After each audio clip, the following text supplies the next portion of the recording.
Cara merubah lampu depan Mioje yang buram, gelap, tidak terlihat. Nah, kalau Mioje ini bisanya kurang terang tuh dia masih menggunakan bohlam biasa.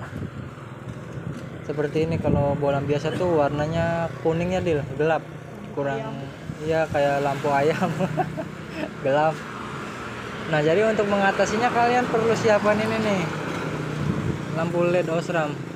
Kalau produk Osram itu warna cahaya putihnya itu sudah tidak diragukan lagi. Ini putih banget, coba nyalakan Dil.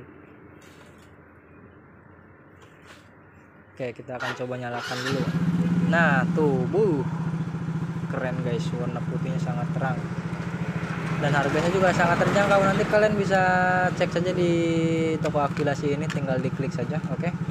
Terima kasih, semoga bermanfaat. Jangan lupa like, komen, dan juga di subscribe.